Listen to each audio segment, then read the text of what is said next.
All right, everybody. Welcome to the Along the Watchtower podcast. I am your host, LM Walker. Today is January, I almost said July, January 26th, 2021. It's Tuesday. Yes, it is still Taco Tasty, Terrible Tuesday. And I hope your tacos aren't terrible. Whatever. Anyway, and it's another one of those days I hate Tuesdays. I'm not a fan. It's just a day. It's a juncture between, it's a juncture to Wednesday, which I also hate. Everyone hates Wednesdays. Thursday leads to Friday. Anyway, I'm not going to talk about the weekend. The fact of the matter remains is that we are a week or so into the Biden presidency and nothing's happening. They seem to have stalled, and by they I mean the Democrats that supported him. Moreover, let me be more specific than that. The progressives that supported or thrusted the talking points that led to Democratic victories. That is Medicare for all, $2,000 stimulus. It's basically the stimulus package, but environmental concepts, such as the Keystone Pipeline, which he actually is doing. But the problem is that he's trying to appease everybody. Let me see some other ones: bail reform, prison for profit prison reform, drug reform. Let's see what I can go on. But the point I'm trying to get to is that some of the things that were also being touted by Democrats in general were a lot of reversals of Trump policies, one of which being the Keystone Pipeline. We'll get into that in a second. Some of which are immigration policies, not really any of which are military related policies other than the transgender ban, because you'd think something like supporting the troop reduction abroad, right, would be there, but that doesn't seem to be of any concern to mainstay Democrats. Progressives, however, and surprisingly enough, libertarians, this is where libertarians and progressives cross over, have been considerate and consistent in, what their demands are. Besides those domestically, they have some for abroad as well, including bringing the troops home and ending foreign wars, or at least trying to reduce the police actions that we're committing in the Middle East, to not expand wars in Syria, and to expand a war further into Iran, to engage in de-escalation with foreign adversaries such as North Korea and Russia.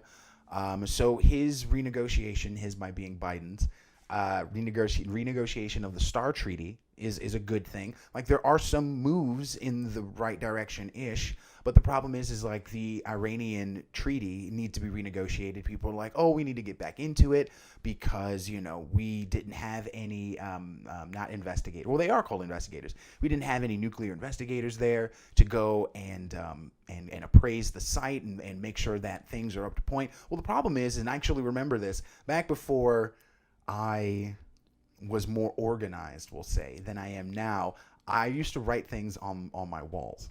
One of the things I remember writing on the walls was during the Obama administration, the UN investigators being sent in, I believe in June, and being sent back in July, less than a month later, because they were denied entry repeatedly and had no luck in trying to actually go and inspect. UN inspectors. They're not investigators. UN inspectors were not allowed onto the site. So it's not like the deal went perfectly. However, the amount of enriched uranium that Iran now has is 3 times that it had back, during the beginning of the Trump administration and of the Obama administration. The caveat is that their entire economy is broken. So it's like a tit for tat. Sure, from a strategic perspective, it looks bad that they have more enriched uranium, thereby putting them in a position to create a nuclear bomb. But the problem is that they have to first create it, and they talk about turnaround time, and that's turnaround time for every nuclear warhead created, I'm guessing. And it's something like 5 months, 2 months for every nuclear warhead created. The point is that they don't have the money, they don't have the infrastructure, the logistical support to do it. So you can break the enemy's back by breaking all of their weapons, or you can break the enemy's back by breaking their will or breaking their logistical support, their ability to fight the war. So that's what the sanctions have done. Now, the collateral damage is that the civilian populace suffers, which is something we obviously don't want. So there's that situation. But the overall, the Biden administration and the Democrats seem to be at loggerheads at different points. We mentioned yesterday how, you have the progressives within the Democratic Party, AOC, now Nina Turner, not Nancy, excuse me, Nina Turner, and others, the squad, now have a sizable voting block to wield against entrenched incumbent politicians like Nancy Pelosi and Chuck Schumer.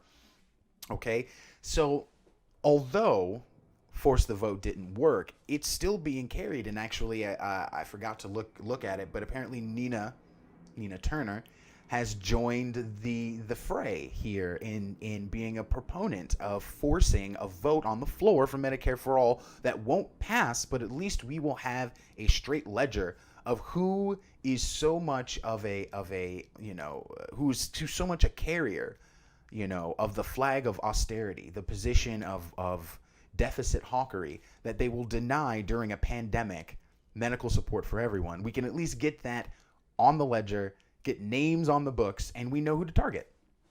That's fair. That's how this needs to be played, right? Because as we'll read, the idea of being bipartisan curious, as we read yesterday, that's not useful at this point. We are in it. This is. I try to refrain from using words like crisis and emergency because quite frankly, we've been in a form of crisis in one way or another for the last 2 decades. But this is one that is immediate and one that requires direct action. It doesn't require politicking. The politicking part should be over. We have a new administration. Now is the time to act in the most effective and expedient way possible. And that, of course, is through budget reconciliation. But Biden has already said he doesn't want to use it. He's bipartisan curious, meaning he wants to reach across the aisle, meaning that you're going to get a lot of compromises on the part of the Biden administration and Democrats as a whole to make sure that everybody gets their piece of the pie, gets what they want, and then, we can finally have it signed. That's why, we're going to read the bill now it's being, reported. It's not being reported officially. We're getting talk that it's being reduced. The negotiations have reduced the bill from 1.9 trillion to 1.1 trillion. That's going to cut everything across the board from vaccination program funding to, yes, of course, the stimulus that's supposed to be 2,000 that's already been reduced to 1,400 because 1,400 and 600 is 2,000 for all us dopes. This is where we are, business as usual, right?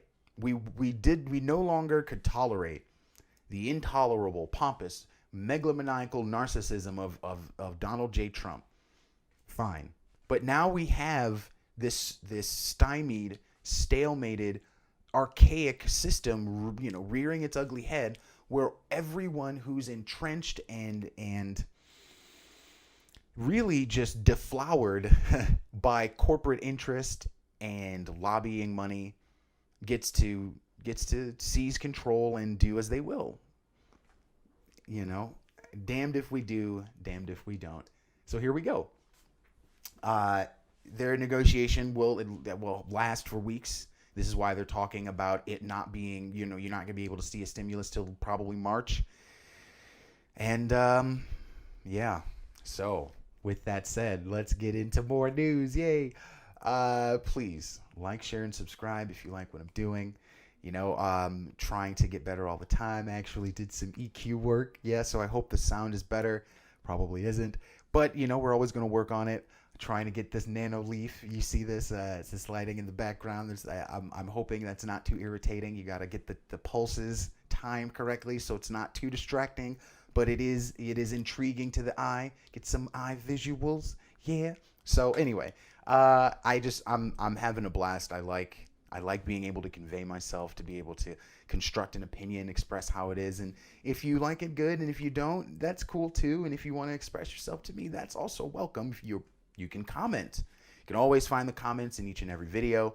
You can always go to the Twitter, along the Watchtower Twitter, twitter.com/keyworkmm. If you're wondering what that means, the channel used to be called The Keywork of Many Multiples.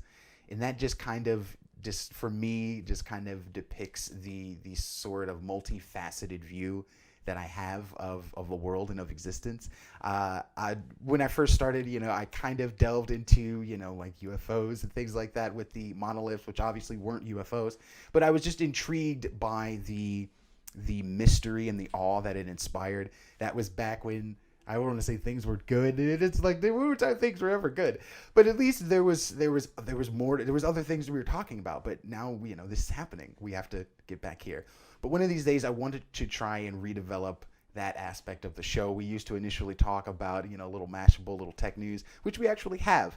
But like I said, we're working on it, getting better all the time. Please like, share, and subscribe. That said, let's get into it. SpaceX reads BBC world record number of satellites launched. I saw the launch. I mean, the launches are always cool, but like you would never know that there's 143 payloads of all shapes and sizes inside of the rocket. It's getting more efficient every day. It's fascinating to see the development and to see the commercialization. Well, because as I say it, to see the commercialization of space, it's kind of depressing because we know what we do to things when we commercialize them, when we monetize them. So yes, it'll be a great achievement to see space travel become cheaper. It will be sad, however, to like take note of the reality of space trash. We trash everything everywhere we go, and the lack of interest. I've seen that's something interesting. I don't think I've ever really read about any sort of technologies being developed to deal with the space trash. But that's the future. We're in the now future. We're in the present future, not the future. So in the present future, we can carry all sorts of stuff in large amounts up into space, which, that's the first step towards, facilitating like building a new large-scale efficient space station, for example, or carrying large amounts of materials to and from the moon. I don't even need to. We can just go on and on and on. Massive. I mean, if you can carry a lot of stuff, you can carry a lot of people. So it'll be interesting to see the development in the next decade, for example, let alone the next 5 years. Reusable rockets and large payload sizes is a great combination indeed. So let me stop. Okay. So 143 payloads of all shapes and sizes rode into orbit. The number beats the previous record of 104 satellites carried aloft by an Indian vehicle in 2017. It's further evidence of the major structural changes taking place in space activity that are allowing many more actors to get involved. This shift is the result of a revolution in robust, miniaturized, low-cost components, many taken from direct consumer electronics such as smartphones. That means pretty much anyone can now build a capable satellite in a very small package. And with SpaceX, that's I think Richard Branson's company, Bronson. With SpaceX offering to transport those packages to orbit for just $1 million, the commercial opportunities will continue to open up. SpaceX itself had 10 satellites on the Falcon, the latest additions to its Starlink telecommunications mega constellation, which is going to deliver broadband internet connections around the globe. San Francisco's Planet Company had the most satellites of all on the flight, 48. These were another batch of its Super Dove models that image the Earth's surface daily at a resolution of 3 to 5 meters. The new spacecraft takes the firm's operational fleet, now in orbit, to more than 200. Wow. Geospatial intelligence. The Super Doves are the size of a shoebox. Many of the other payloads on the Falcon rocket were a little bigger than a coffee mug. However, some were smaller even than a paperback book.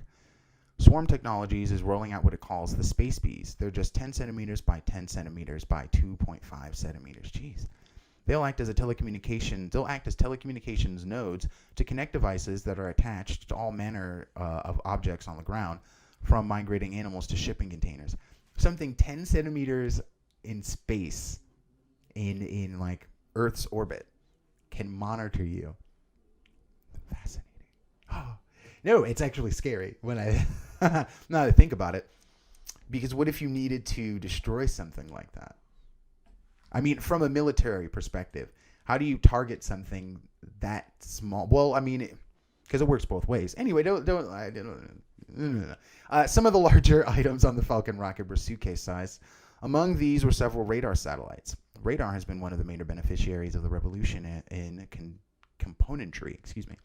Traditionally, radar sites were big, multi-toned objects that cost hundreds of millions of dollars to fly, which essentially meant only the military or major space agencies could afford them. But the adoption of new materials and compact off-the-shelf parts have dramatically shrunk the size to under 100 kilograms and price a couple of $1 million of these spacecraft.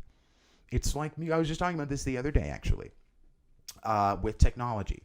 As technology proliferates, anyone can become involved. And it's with everything from social media to music, we were talking about that, and now to even space. So I wanted to start off with something not political. It is plain and simple. Because politics is just garbage. It's trash. And in reading about people playing the game of trying to manipulate us with their trash is toxic. It's toxifying, right? So gonna try.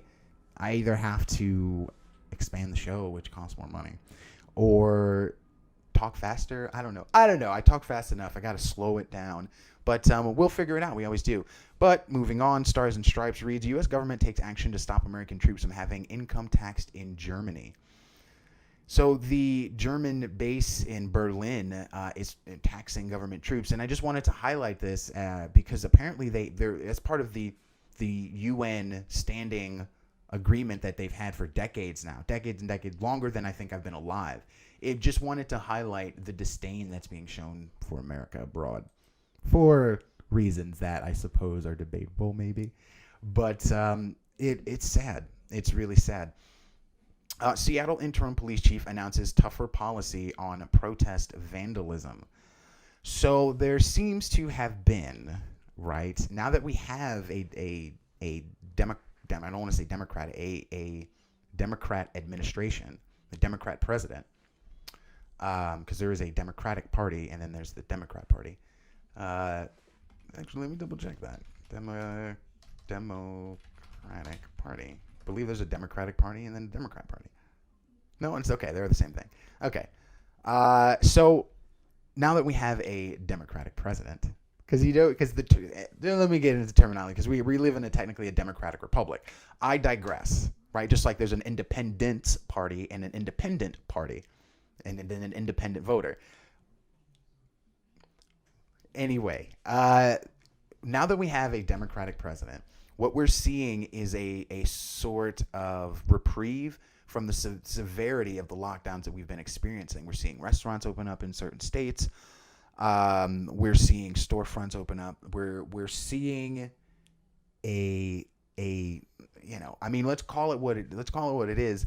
The fact of the matter is that with Moderna's CEO coming out saying COVID's here to stay, with the WHO saying that COVID is endemic, with Fauci saying that we need 90% herd immunity or immunization. 90% immunization or vaccination in order to achieve herd immunity, which isn't going to happen. 90% of 300 million people, 90% of 7 billion, 8 billion people, these things are not achievable, okay? Most people aren't getting the vaccine. At least, most people don't have it available to them. But if, for example, we see the numbers that we see in Brazil, because we got to think about the world, not just America. If we see the numbers we see in Brazil, with 2/3 of people not willing to take it, 2/3 of people being polled, obviously 2/3 of, can't poll all of Brazil, but the sentiment from the polls coming out of Brazil are not good.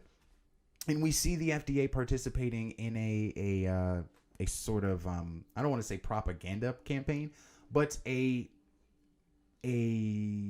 word I'm looking for? It's an ad campaign. It's a positive publications campaign, positive news campaign, right? In order to, make sure that people are aware of how vaccinations work and to not be worried. My whole thing is, while they're doing this, they are simultaneously investigating the AEFIs that have been occurring. And, you can't have it both ways. It's doublespeak. You can't tell me that everything's all good and that it's been thoroughly vetted and investigated and that FDA has stringent guidelines that they follow, and yet people know that the FDA are snakes, A. B, I suggest you watch a documentary called The Bleeding Edge about their medical inserts. I have 2 prosthetic hips. Okay. And it talks about how loose the FDA guidelines are for the inclusion of new medical devices. Forgot what the number is, but basically the guideline stipulates that if it's a device that's similar to a previous device, then it fast tracks it in. So if I come up with a hip replacement that is different slightly, but still acts as other hip replacements do, then I get a fast track for approval. And I don't get the same oversight, same stringent oversight that device that I'm claiming that I act as gets. Don't let my wordage try to complicate you. It's very simple. If I make something that's like something else, I get fast tracked, and it doesn't get the same vetting as any previous device, and that's nonsense. Because as it noted in the documentary, the FDA okayed cobalt composite prosthetic hips that ended up melting in people's bodies and giving them like toxoplasmosis, which is a toxicity of the brain, and gave them like the cobalt poisoning. So fun times. So be very wary of the FDA, just like the WHO. Be very wary of all institutions and organizations. Not that everyone has a PhD, but don't simply eat things up and chew them out and spit them out verbatim. Don't regurgitate things. Look into things. Don't also spend all day looking into things like I do. But anyway, but now we're seeing a sort of a reprieve of the severity of the restrictions, the lockdowns. But we're also seeing a different attitude towards vandalism, towards protests, violent protests, towards specifically Antifa. We haven't really seen any BLM protests, which is interesting given a lot of the news that has come out that we've covered on the show over the last few weeks, like a few weeks ago before the election. Just before the election. Some of the news about Breonna Taylor. Basically, Breonna Taylor's and Jake, what's his name? Blake. William Blake, I think his name is. Guy who shot in the spine. They didn't press any charges on him. Breonna Taylor's cops, they just fired them. And basically, it was a bunch of people either getting desk duty, getting fired, or not being charged with the murders or violent assaults with deadly weapons that they committed.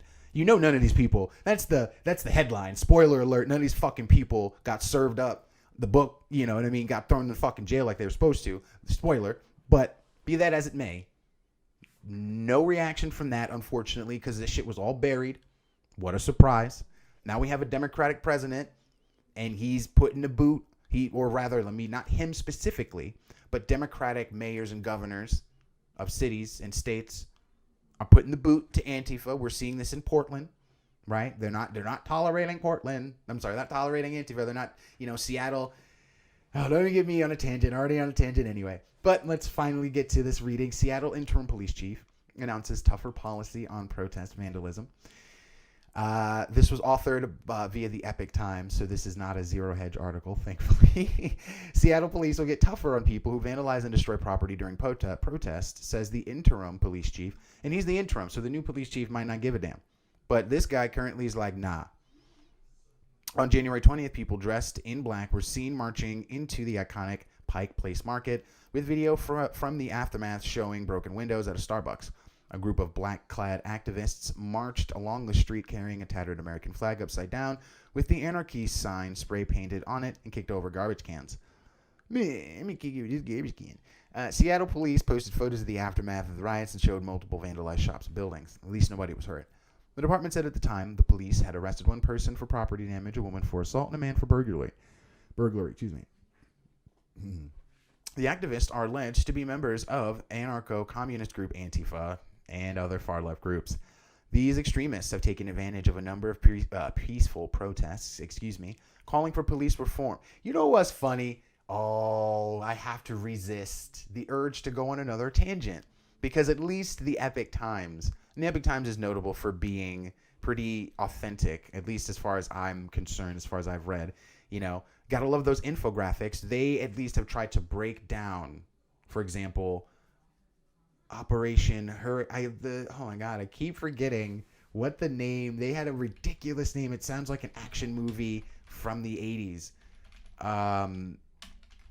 What was it? It's the Crossfire Hurricane. Operation Crossfire Hurricane was the FBI investigation that led to the FISA warrant, the illegal FISA warrant to investigate Trump when he was a candidate for president.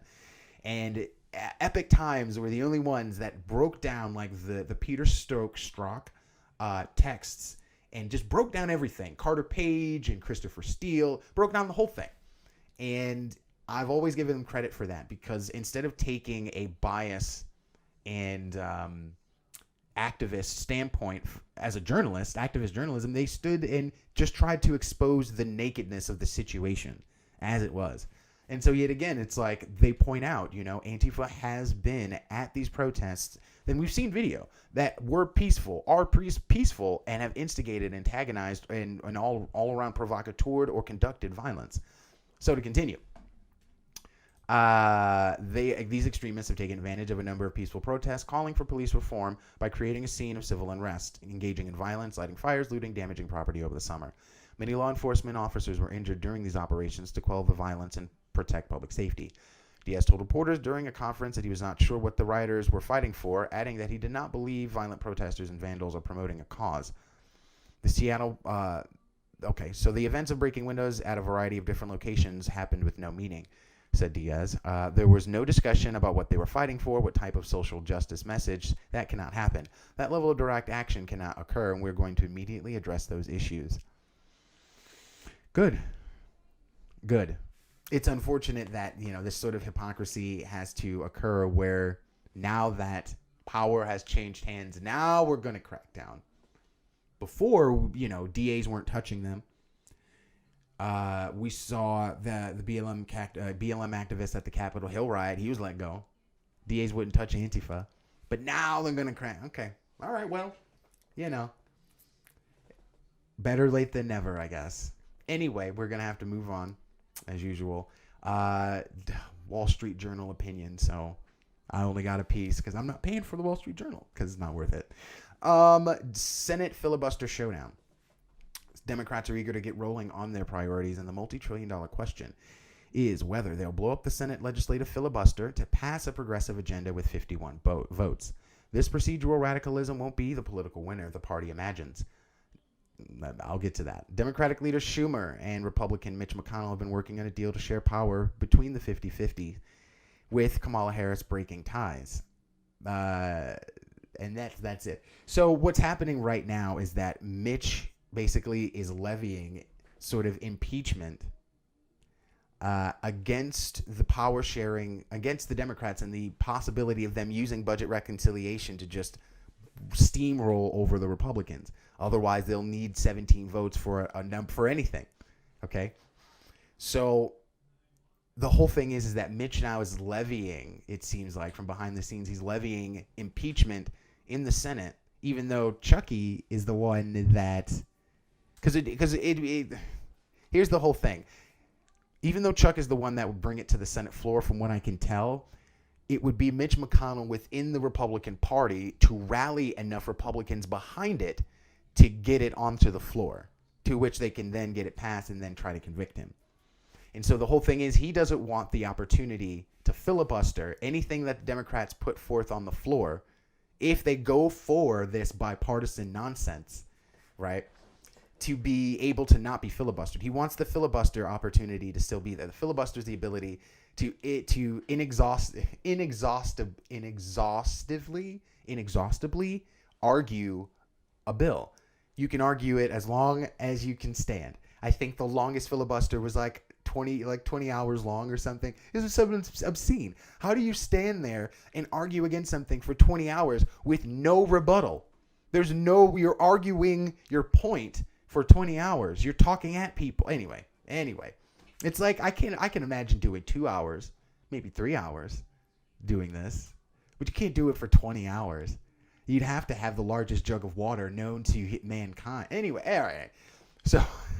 So what's happening now is that you have that happening. Meanwhile, Bernie Sanders is on CNN like, hey, man, if the Republicans don't want to play ball as budget committee chairman, I run the show as far as when and what we bring forth for the budget, for the congressional budget. So we're going to do this. This is going to happen. We're gonna do budget reconciliation if they don't play ball, even though we want them to. And Biden, on his way in, has said he's bipartisan curious. So the president and the leader of the budgetary committee, which is, as far as dictating where, what, and how the money goes, the buck kind of stops with that committee and thereby stops with Sanders, are at odds. They're at two different places. Biden no longer wants to side with the progressives, although that's what he was saying, because it's like, dude, you're not going to get 17 Republicans to sign on to $2,000 checks, meaning you have to use budget reconciliation. With that mindset, you saying you are bipartisan curious by default is saying that you no longer support $2,000 checks, because there's only one way to get the stimulus package through. There's only one way to get through the majority of the things that you said that you were going to do. The progressive policy board requires budget reconciliation. There's no way to get the majority of those things through without it. And that's a simple fact. That's a simple tactical acknowledgement that you have to understand. From that standpoint, anything other than budget reconciliation is not going to do it. Done.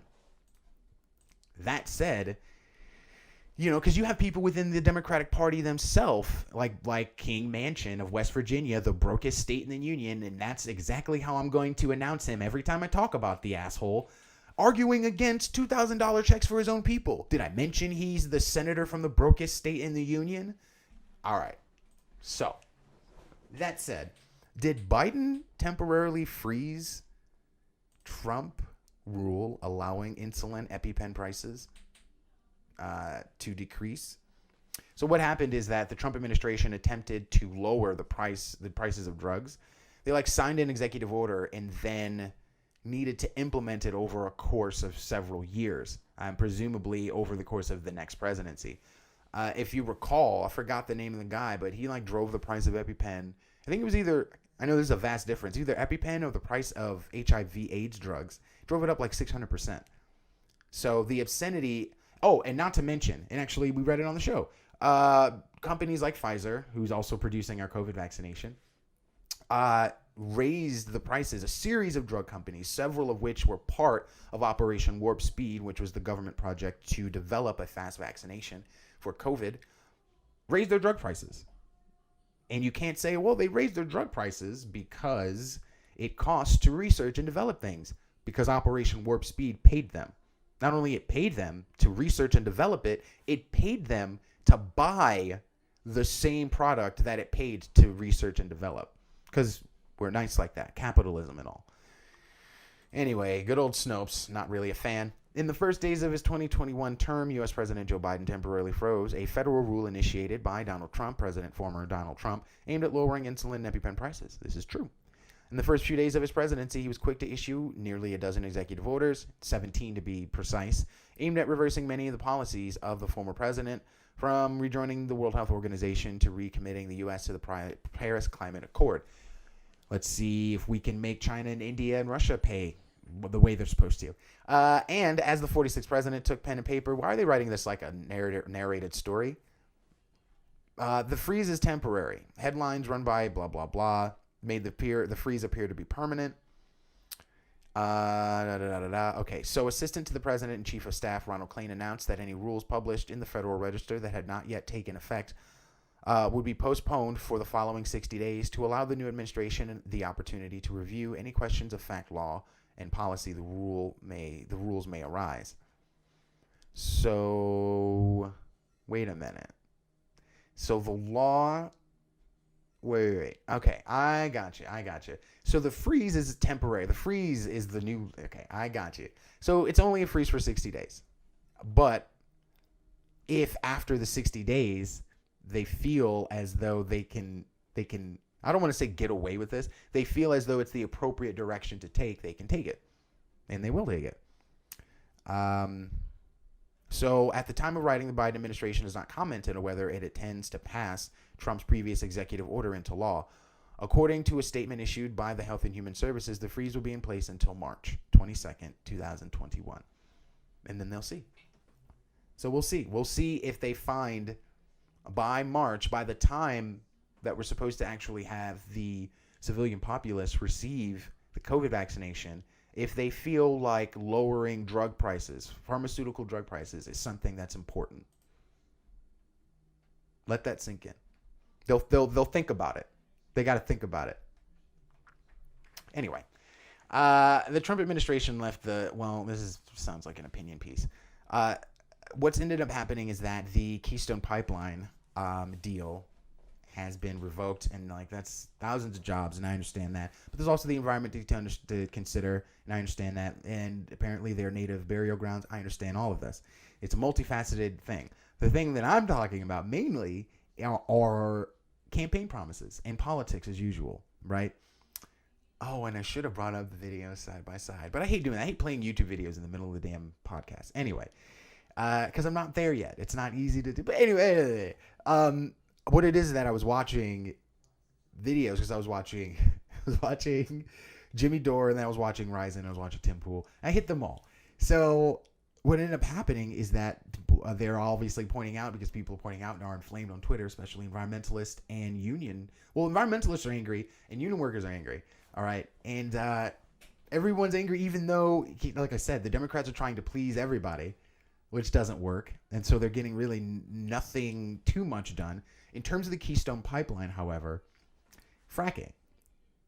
He said to multiple people in person when caught on camera out in public that he was going to he was not going to ban fracking. I'm sorry, he was going to ban fracking. Then he gets on to the debate, says that he's not going to ban fracking on federal lands. But the thing about it is that all it seems to have done is, I guess, increase the difficulty of acquiring a permit to frack on federal lands. So there's the maneuvering that's going on. That's the issue. And my whole thing about it is union workers still supported Biden, even though he told them outright that he was going to revoke the Keystone Pipeline. I mean, I thought about covering some of the articles that were, written about the surprise of the union workers, but I feel like it's almost insulting and belittling to like point out how silly it is that the man who said he was going to take your job took your job. Like the man who said he was going to take your job, you supported, and then you're baffled when he takes your job. It's an unfortunate reality of business as usual. Can't have it both ways. But Democratic GOP lawmakers lobby White House for a more targeted relief bill. So we've been talking about this, right? How the position of austerity, right, deficit hawkery, is one that Biden took, especially when we just got this recent round of stimulus. It was his involvement that helped boost the centrist position of $900 billion.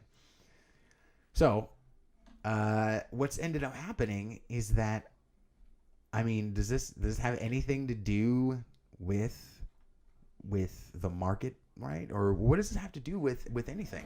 What is this? How did we get to here? How did we arrive at this position? What is the game that he's playing? So let's see what the Inquirer thinks, because I have my own thought. Because I'm trying to refrain from going off on tangent behind tangent. So let's do this. Lawmakers from both major political parties lobbied White House officials Sunday for a more targeted relief bill as they questioned the need for some of the items, including Joe Biden's $1.9 coronavirus plan, $1.9 trillion. Let's keep that in mind. Lawmakers from both parties. The discussion came on a private Zoom call with key centrist lawmakers from both parties and Biden administration officials led by the National Economic Council Director Brian Dees. It was an early test for whether Biden's relief plan had a chance of getting the kind of support it would need to pass with Congress with bipartisan backing. Lawmakers on the call raised questions, including whether a new round of $1,400 checks in the proposal could be narrowly targeted to those who need them most, according to several people involved. Participants also asked administration officials to justify the need for hundreds of billions allocated for other purposes, including $130 billion for schools, given that Congress has already spent about $4 trillion on the coronavirus relief effort, including $900 billion approved in December. This is what I'm saying. So it isn't like they commented when they passed the omnibus bill with tax deferments for guys who owned racehorses, or declarations in the National Defense Authorization Act that said that China needed to lay off Tibet's picking of the next Dalai Lama. No one makes any stink about stupid shit like that. But when people want to give a big chunk of money, not even a big chunk of money comparably to what it's owed, like schools should get that type of money every year. That shouldn't be a thing. That shouldn't be a special thing, right? It's like infrastructure probably should be more important than military. But I digress. It's always something like schools, like hospitals, even like infrastructure, that when a large sum of money is coming its way, you got a bunch of people saying, hey, man, we need to watch our spending. We need to make sure that every dime dollar goes to where it should. And it's like, well, wait a minute. Shouldn't you then be focused on appropriation and not necessarily the dollar value? Like, instead of focusing on 130 billion, that's a large number for schools. How about you make sure that the money gets to where it's supposed to go and spent how it's supposed to be spent? If you're so fucking worried about the money being spent appropriately. See, this is the game. How can you sign onto a bill faster than you can breathe where there's tax deferments for guys who own racehorses? We read that shit. And they attached the coronavirus bill to that, which is one of the reasons why it got decreased from the number that it was. It was in the trillions and it got decreased dramatically. Okay? Oh my God. Try not to get off on It's amazing. It's always the decent things in the world that get slammed first. 130 billion for schools is too much. We need to watch our spending. We have a huge deficit. We've already given $900 billion during a pandemic, because millions of people don't have a job, which means millions more don't have health care. God forbid if they have children. Oh, yeah. And their home they're supposed to pay rent on, and you're worried about the deficit. How does any of this make sense? How did you get voted in? It doesn't make sense. It doesn't. Anyway. Sigh. Last night, excuse me. See, because then I go off on a tangent, and then my face gets over the. And it's, all right. Last night, this is a new article. This is Zero Hedge. Last night, in our post-mortem of Biden's hyper-ambitious $1.9 trillion stimulus plan, we warned the bigger the size, the inclusion of Democratic priorities, such a minimum wage hike also means that it will be next to impossible for Republicans to vote for it, which is why everyone was like, cool, he'll use budget reconciliation. Everyone was solid. Everyone agreed. Everyone knew. Everyone understood. Everyone realizes, oh my God, the political ramifications of just ramming this sort of thing through. That's because it needs to get done. And anyone who stands in the way of things that need to get, and I don't mean to sound like overtly aggressive, like we need to do what needs to get done. Anyone who stands in the way needs to get, but like if we're talking not about overthrowing an election, not about supporting the troops going in and blowing up another country, if we're talking about giving people who have nothing something, I think doing anything possible to get that done should be done. Like that's a universal populist thing, bro. This shouldn't be debated. It shouldn't be haggard and you know, oh my God, negotiated upon. Woo! Additionally, continues the article, we said there is a distinct risk that the recent market euphoria will fade soon. Don't get me started on that. Once traders realize that Biden's use of the phrase paying for their fair share and closing loopholes could spark a tax hike-driven sell-off, since the stimulus boost is already fully priced in. Well, yeah. I mean, he's got to do something. And that would be interesting to see if he doesn't even implement the tax hikes. It's like, at that point, what bone is he giving progressives? Nothing. We echoed this warning this morning. Wow. When we said that equities are hit as okay, so this is more market oriented. And judging by the market's reaction, traders are finally paying attention as the attention turned to how much of the package will ultimately get passed by Congress, with the big go big price tag and the inclusion of proposals set to be opposed by many Republicans. And so, yeah, because at a revised 1.1 trillion, Goldman estimate of the realistic stimulus is just 60% of the number proposed by Biden. Yeah.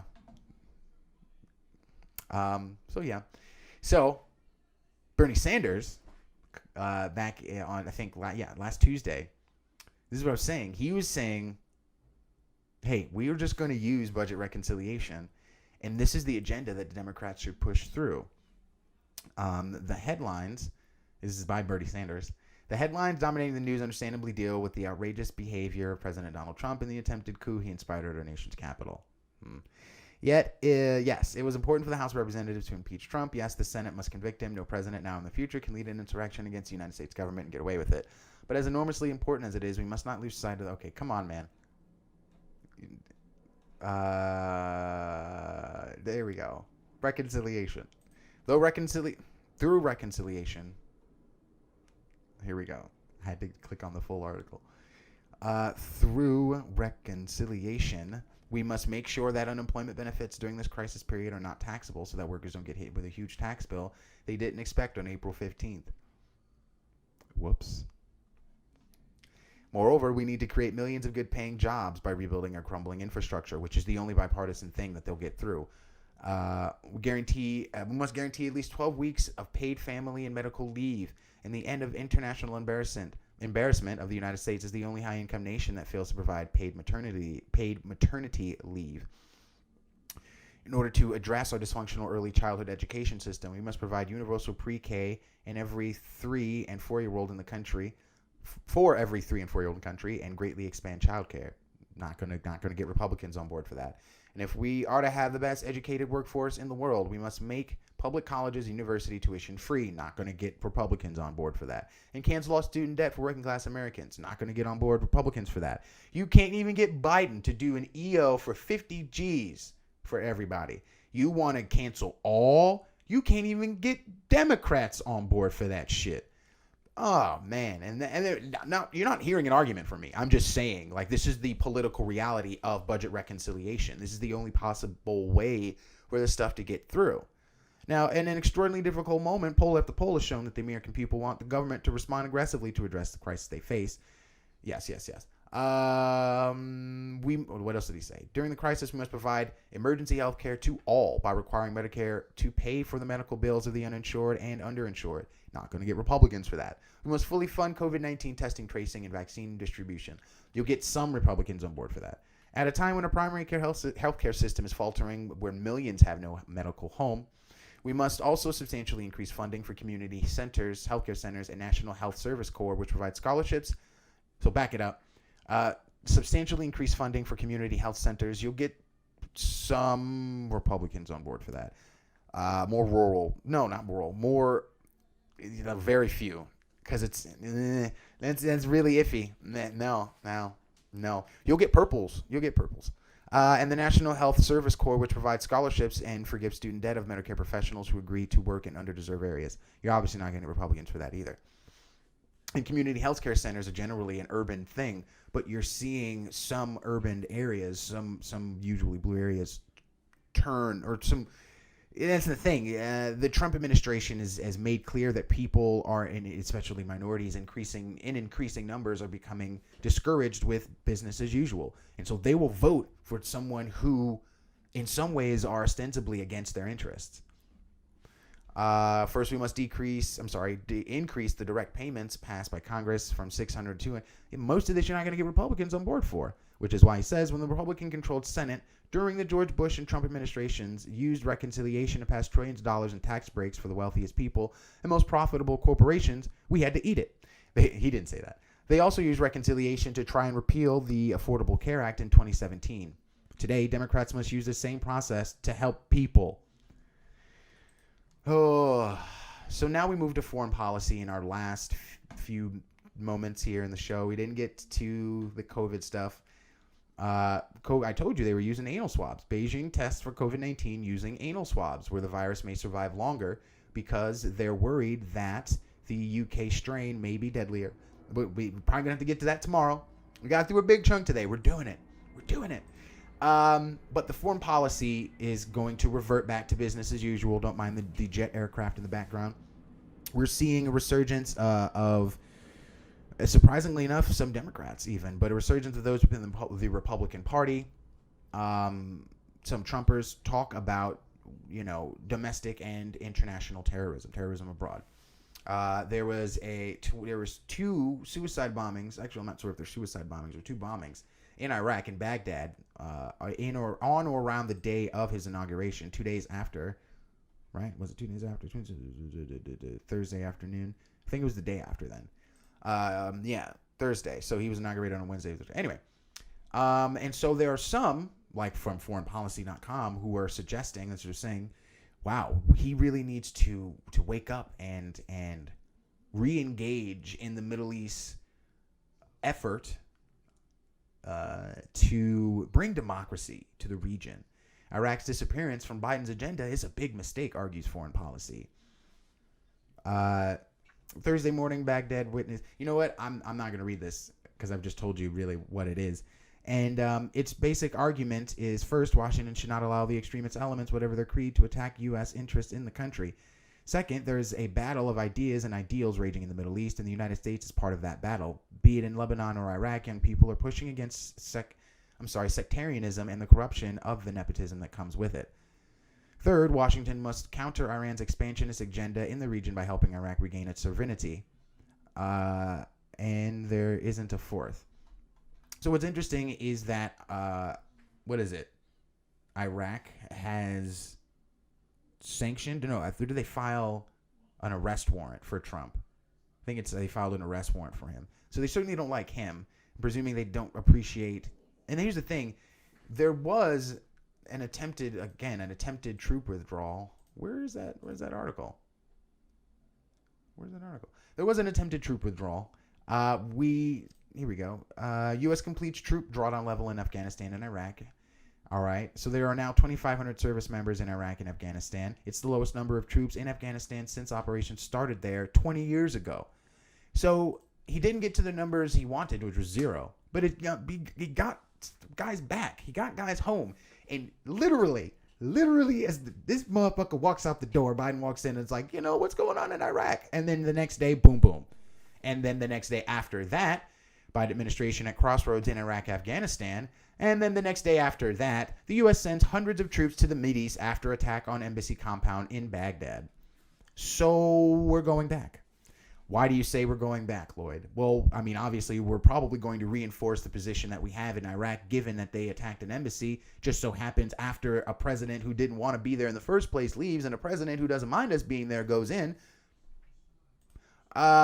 What we're seeing now is a situation. Oh, this is most American troops will leave Iraq within days. This was all right before the presidency ended. They were going to leave. They were going to be out. Well, Iran and ISIS fill up the vacuum. Oh my God, everyone's worried. Oh no. And Syria sends first message to President Biden: withdraw troops and stop stealing our oil. Syria has issued its first message to Biden, urging the incoming leader to withdraw troops.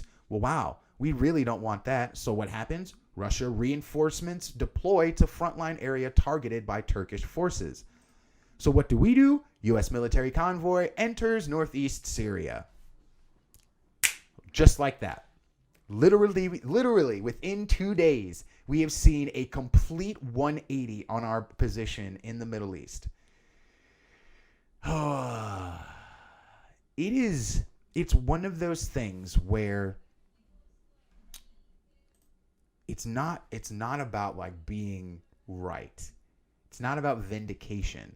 It's this bizarre sort of illness that creeps over you where you're like, wow, all I was doing was simply thinking of the worst.